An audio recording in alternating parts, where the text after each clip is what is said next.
A home has always been the average American's largest investment, and as a nation, we've lost $8 trillion collectively on that investment. All day, CNBC is taking a closer look at the housing crisis and how economic conditions are affecting the industry and the roof over your head. Steve Leisman joins us now with a look at the economic impact of the housing crisis. Steve. Yeah, Andrew, thanks very much. Beginning today, a really interesting series with my colleague Diana Olick, and I want to sort of set the table for this series and look broadly at the economic impact of housing and ask what is effectively the most important question on Squawk Box over a very long period of time, which is chicken or egg. Can we get the housing, the economy going without housing, or can we do without it? Here's the things that housing affects, some things you may not have thought of. Confidence, it's critical in confidence. It's critical in economic mobility. If you can't sell your home, you can't move to a better job. Obviously, jobs, millions of construction jobs lost. The effectiveness of monetary policy, growth, and health is something I'll come back and talk about at 10 o'clock today, the effect of foreclosures on health. Let's take a look at the housing drag here on growth. This is the percentage contribution of housing to GDP. In this sense, it's a negative.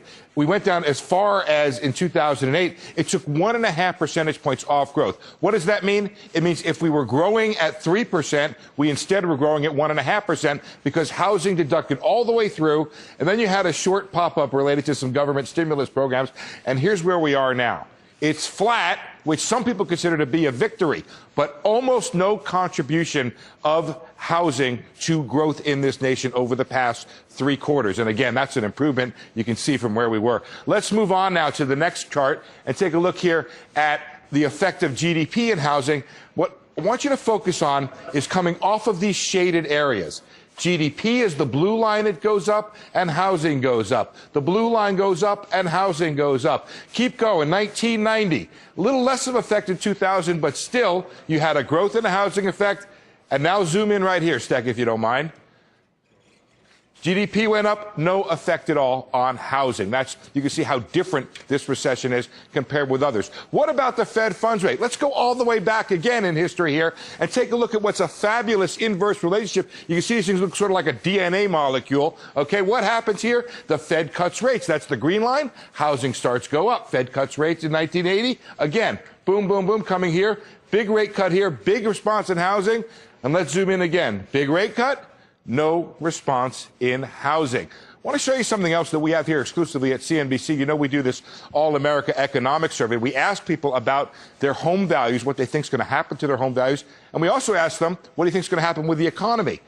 What you think about your home price is one of the biggest determinants of what you think about the economy compared to almost any other economic metric we have. Probably whether or not you're employed would be a little bit better. If you think your home value is going to increase, 40% of that group believes the economy will improve. Now, just come down to the bottom here. If you think your home value is going to decrease, 17%. So it has a profound effect on the mood of the nation. And, Joe, like I said, coming up at 10 o'clock, a very interesting study by a Princeton economist, not the one you think, Janet Curry, who is going to tell us about the effect of foreclosures on the nation's health. Yeah.